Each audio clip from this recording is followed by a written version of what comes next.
السلام علیکم ورحمۃ اللہ وبرکاتہ۔ بسم اللہ الرحمن الرحیم، والصلاة والسلام علی رسولہ الکریم وعلی آلہ وصحبہ اجمعین۔ میرے بھائیوں، دوستوں، بہنوں، بچوں، بیٹیوں، انسان آئیڈیل لائف چاہتا ہے، آئیڈیل سہولتیں چاہتا ہے۔ اللہ نے اس کائنات کو ڈیزائن ہی نہیں کیا کہ تم اسے آئیڈیل ہوم بنا سکو، اسے آئیڈیل اس میں لائف گزار سکو۔ یہ امتحان کی جگہ ہے، لہٰذا یہاں اتار چڑھاؤ، یہاں امتحان، یہاں تنگی، یہاں فراخی، کبھی عزت، کبھی ذلت، یہ سب کچھ اکٹھا چلتا ہے۔ جو وجہ کائنات ہیں جناب رسول اللہ صلی اللہ علیہ وسلم، صرف آپ ان کی زندگی اللہ کے واسطے پڑھو۔ اس رمضان میں فارغ بیٹھے ہیں، اور میں سب سے ریکویسٹ کرتا ہوں کہ آپ اللہ کے نبی کی زندگی پڑھو کہ آپ نے کیسے زندگی گزاری، کہ سب سے زیادہ مشقت والی زندگی میرے نبی نے گزاری، سب سے زیادہ تکلیف دہ زندگی میرے نبی نے گزاری۔ لیکن ایک جہان اللہ نے آگے پیدا کیا ہے جو موت کے بعد آتا ہے، جس کا نام ہے جنت، جس میں آئیڈیل لائف ہوگی، آئیڈیل ہوم ہوگا۔ سب سے بڑی انسان کی خواہش تو یہ ہوتی ہے کہ مجھے موت نہ آئے، لیکن ہم دیکھتے ہیں کہ جہاں میں ہے عبرت کے ہر سو نمونے، مگر تجھ کو اندھا کیا رنگ و بو نے، کبھی غور سے یہ بھی دیکھا ہے تو نے، جو معمور تھے وہ محل اب ہیں سونے، جگہ جی لگانے کی دنیا نہیں ہے، یہ عبرت کی جا ہے تماشا نہیں ہے۔ تو یہ کائنات آئیڈیل ہوم نہیں ہے۔ اللہ نے موت کے بعد ایک زندگی رکھی ہے جو بہت عالی شان ہے، اور اس کو جوڑا ہے ایمان اور عمل، اچھے عمل کے ساتھ۔ تو اس آیت میں چونکہ جب آدمی ایمان کا کلمہ پڑھتا ہے تو وہ پابند ہو جاتا ہے، لا الہ الا اللہ محمد رسول اللہ کا پابند ہو جاتا ہے، نہ یہ باؤنڈری کراس کر سکتا ہے، نہ یہ کر سکتا ہے۔ اس کے اندر جتنا وہ کر سکتا ہے اس کو کرنے کا حکم ہے، اس سے باہر نکلنے کی اجازت نہیں ہے۔ تو انسان ایک پابندی میں آ جاتا ہے، اور جو پانی نالیوں کا بے ہنگم بہتا ہے وہ گندگی پھیلاتا ہے، جو پانی پائپ میں گھٹ کے آتا ہے وہ ہمارے گھر کے برتن دھونے کا سبب، پانی پینے کا سبب، کپڑے دھونے کا سبب بن کے آتا ہے، کہ وہ پابندیوں میں بند ہو کے آتا ہے۔ تو اس دنیا میں کوئی اپنی مرضی کر نہیں سکتا، کہیں نہ کہیں اٹک جاتا ہے۔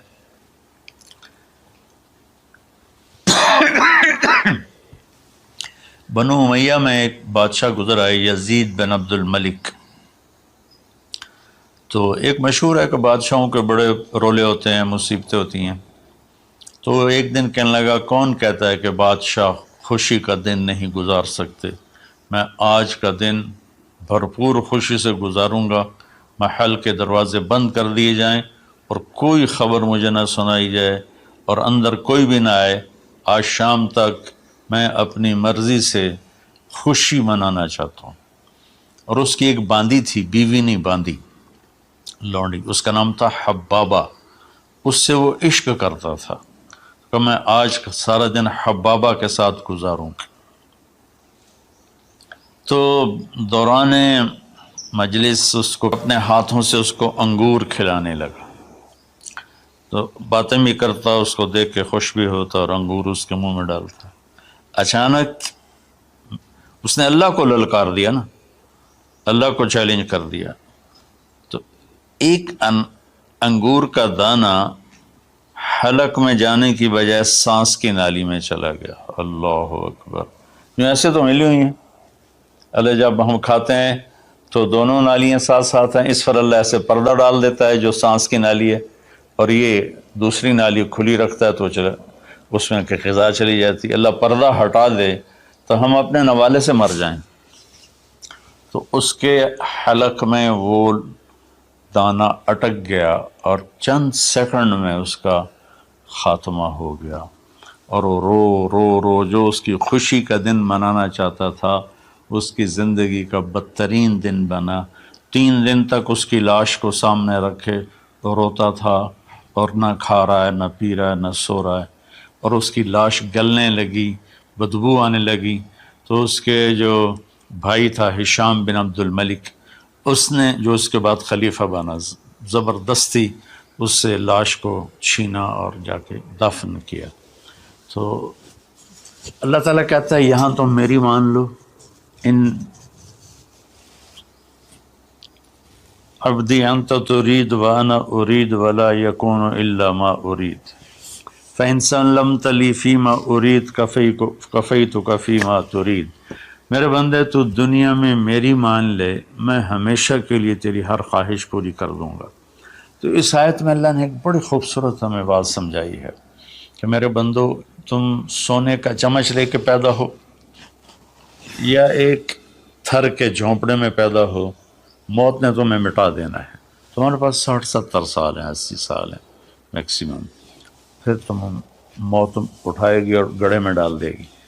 تو میں تمہیں بشارت دیتا ہوں، اللہ اپنے نبی سے کہتا ہے بشر کا مطلب ایک دفعہ کہنا نہیں ہوتا، جیسے کہ اذن فی الناس بالحج یاتوک رجالا، کہ اے ابراہیم اعلان کر اور بار بار کر۔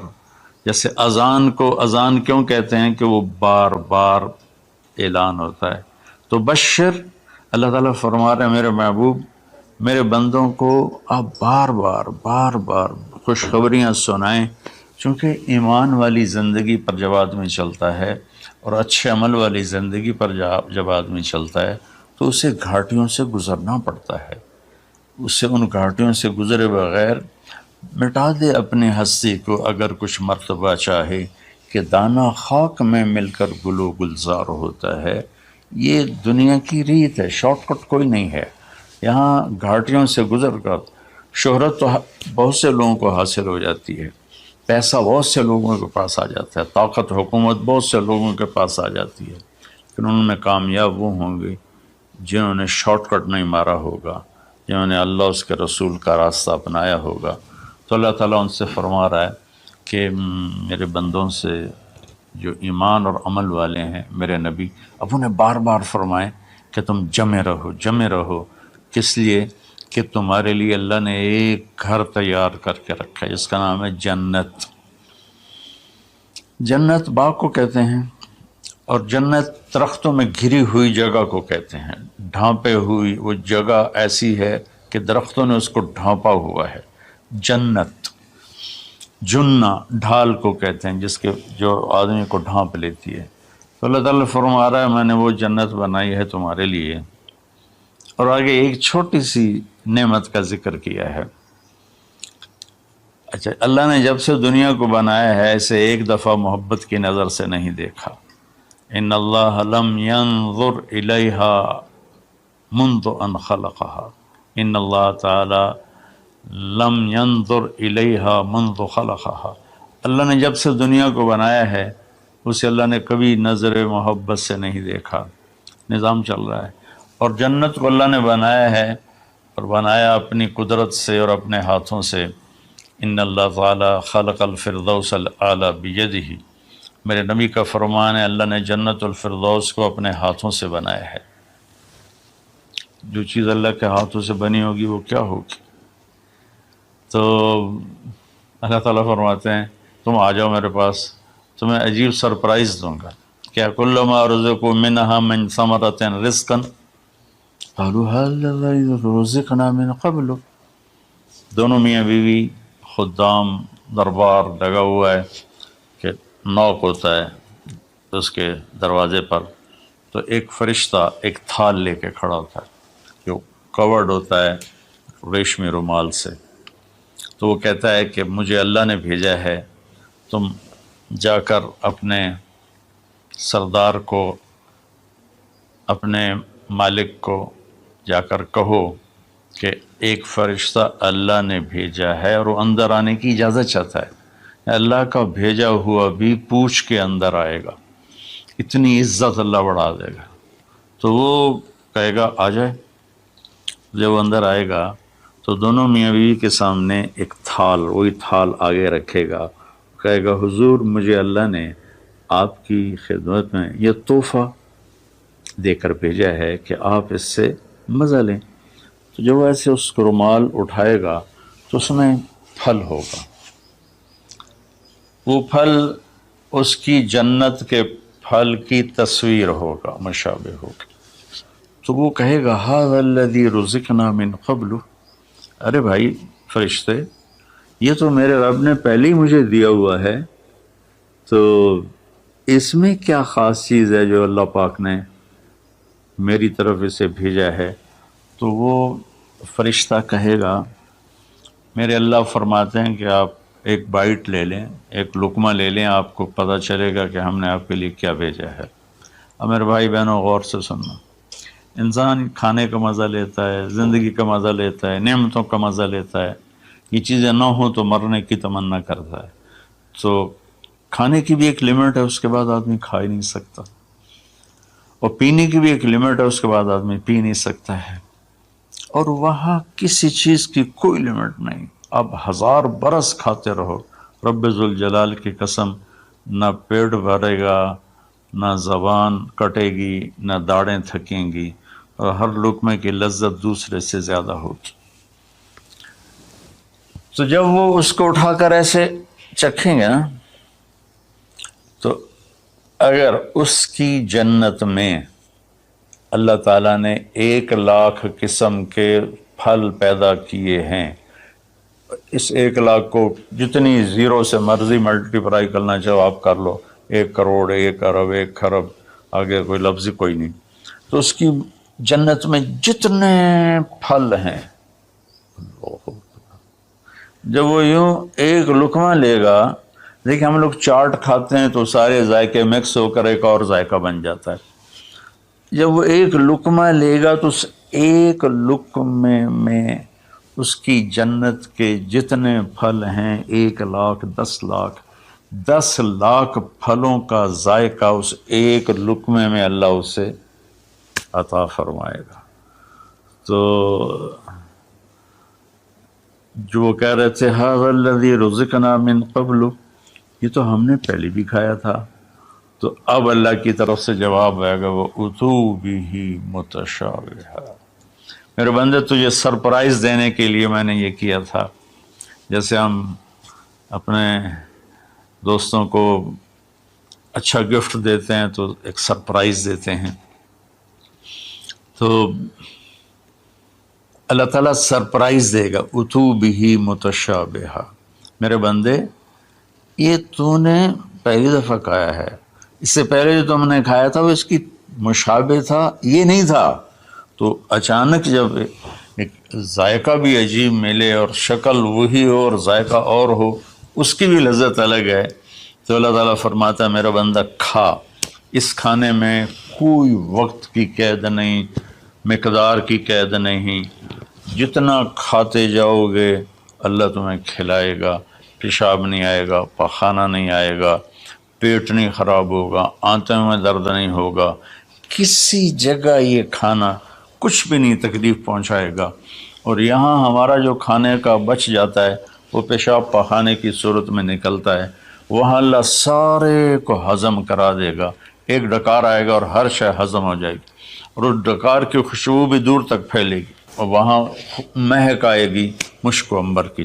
پھر آگے اللہ فرماتا ہے لہم فیہا ازواج مطہرہ، اور پھر ہم نے تمہارے لیے خوبصورت پاک پاکیزہ بیویوں کو تیار کیا ہے، جس میں تو تمہاری بیوی ان سب کی سر فہرست ہو کر ان کی سردار ہوگی، اور وہم فیہا خالدون، اور تم اس میں ہمیشہ ہمیشہ رہو گے، کبھی اس سے نہیں نکالے جاؤ گے، وہم فیہا خالدون، تم کبھی اس سے نہیں نکالے جاؤ گے، کیونکہ آدمی نعمتیں لیتا ہے تو پھر یہ خوف پیدا ہو جاتا ہے مر جاؤں گا، کہیں چھن نہ جائیں، کہیں زوال نہ آئے، وہاں اللہ ان دونوں چیزوں کو ہٹا دے گا۔ تو اس کی بنیاد کیا ہے؟ ایمان اور عمل۔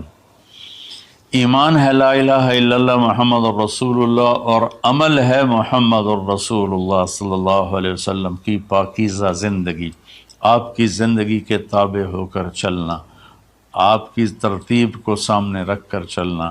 جو مرد عورت اس پہ آ جائے گا، میرا رب ان کے لیے دنیا میں عافیت اور آخرت میں جنت کے دروازے کھول دے گا۔ اور اللہ تعالیٰ وہاں جب جنتی جنت میں چلے جائیں گے، جہنمی جہنم میں چلے جائیں گے، تو اللہ تعالیٰ کہے گا یا اہل النار، اے جہنم والو، کہیں گے لبیک ربنا و سعدیک، جی ہمارے رب۔ اللہ تعالیٰ فرمائیں گے کم لبثتم فی الارض عدد سنین، کتنا دن گزار کے آئے ہو؟ وہ کہیں گے یا اللہ یوما او بعض یوم فصل العادین، یا اللہ کو ایک آدھ دیہڑی گزاری ہے، یا آدھا دن یا پورا دن، باقی ہمیں تو یاد بھی نہیں۔ تو اللہ تعالیٰ فرمائیں گے بئس ما اتجرتم فی یوم او بعض یوم غضبی و سخطی و نار جہنم، تم نے میرے غصے کو تھوڑی سی زندگی میں خریدا، میری ناراضگی کو خریدا، اب تمہارے لیے آگ ہے، جاؤ۔ پھر اللہ جنت والوں سے کہے گا یا اہل الجنہ، اے جنت والو، وہ کہیں گے لبیک ربنا و سعدیک۔ تو اللہ تعالیٰ فرمائیں گے کم لبثتم فی الارض عدد سنین، تم بتاؤ تم کتنی زندگی گزار کے آئے ہو؟ وہ کہیں گے یومن و بعض یوم فصل العادین، یا اللہ کو دن آدھا دن ہی گزارا ہے۔ نوح علیہ السلام جیسے جنہوں نے 1400 سال 1450 سال کی زندگی گزاری، اور آدم علیہ السلام 1000 سال کی عمر پائی، یومن و بعض یوم، دن آدھا دن۔ تو اللہ تعالیٰ فرمائیں گے نعم ما اتجرتم فی یوم او بعض یوم، مبارک ہو، آپ لوگوں نے بہت اعلیٰ سودا کیا، رحمتی و کرامتی و جنتی، تم نے میری رحمت کو خریدا، تم نے میری مہمان نوازی کو خریدا، تم نے میری جنت کو خریدا، جاؤ مزے کرو، کلو واشربو، کھاؤ پیو، ہنی مزے سے۔ مزے سے کیا مطلب؟ کہ اس کھانے پینے کے بعد کوئی تنگی نہیں، پوری جنت میں ایک ٹوائلٹ نہیں ہے، پوری جنت میں کوئی گٹر پائپ نہیں ہے، پوری جنت میں کوئی کچن نہیں ہے، پوری جنت میں کوئی واش روم نہیں ہے، پوری جنت میں کوئی واشنگ مشین نہیں ہے۔ سبحان اللہ، ان ساری گندگیوں سے پاک کر کے بھائی بہنوں اللہ نے ایک گھر بنایا ہے۔ تو میرے بھائی بہنوں، چند دن کی زندگی ہے، آپس کی لڑائیاں چھوڑیں، آپس کے حسد بغض کو چھوڑیں، آپس کی رنجشیں ناراضگیاں چھوڑیں، وہ چاہے فرقہ واریت کی بنیاد پر ہیں، چاہے وہ سیاست کی بنیاد پر ہیں، چاہے خاندانی بنیاد پر ہیں۔ چند دن بعد آدمی مٹی کا ڈھیر بن کے پڑا ہوتا ہے، تو انسان کتنا ہی عروج پہ پہنچ جائے، اس کی آخری جو پہنچ ہے وہ چند مٹھی خاک کے سوا کچھ نہیں، چند مٹھی خاک کے سوا کچھ نہیں۔ اجل ہی نے چھوڑا نہ کسرا نہ دارا، اسی سے سکندر صفات بہارا، ہر ایک لے کے کیا کیا نہ حسرت سے زارا، پڑا رہ گیا سب یوں ہی ٹھاٹھ سارا، جگہ جی لگانے کی دنیا نہیں ہے، یہ عبرت کی جا ہے تماشا نہیں ہے۔ تو میرے بھائی بہنوں، رمضان کا مبارک مہینہ ہے، میں اس میں اپنے آپ کو بھی اور آپ سب بہن بھائیوں بیٹے بیٹیوں کو مخاطب کر کے عرض کرتا ہوں، کیا ہم دلوں کو صاف کریں، زبان کی حفاظت کریں، آپس میں لڑے ہوئے ہیں تو معاف کریں، عزت ذلت زندگی موت میرے اللہ کے ہاتھ میں ہے، اللہ ہمیں اپنے اور اپنے حبیب کی پاکیزہ زندگی پر چلنے کی توفیق نصیب فرمائے۔ السلام علیکم۔ اللہ نے زکوٰۃ فرض کی ہے تو زکوٰۃ نکالو۔ اب تو اتنے حالات ہیں کہ متوسط طبقہ بھی زکوٰۃ کا مستحق ہے، اپنے زکوٰۃ سے بڑھ کے نکالو، کیونکہ زکوٰۃ دینے والا بخیلوں سے تو نکل جاتا ہے، لیکن سخیوں میں داخلہ اس سے اوپر کرے گا تو ہوتا ہے۔ 2,500 دے دیا نا 1,00,000 میں سے، تو اب آپ پہ بخیل کا لیبل نہیں لگے گا، لیکن سخی کا بھی نہیں لگے گا، اوپر چوانی خرچ کر دو تو ایک سٹیپ آپ آ جائیں گے۔ سخی بن کے زندگی گزارو، لوگوں پہ خرچ کرنے کا مزہ بہت ہے، جوڑنے کے مزے سے زیادہ لگانے کا مزہ ہے۔ تو رمضان آ رہا ہے، خرچ کریں، زکوٰۃ سے بڑھ کر دیں، انتہائی ضرورت مند ہیں ہمارے لوگ۔ ابھی تو وہ جو سیلاب سے جو گھر گرے تھے ابھی تو وہ ہی نہیں بنے، کتنے ہزاروں لوگ بے گھر بیٹھے ہوئے ہیں۔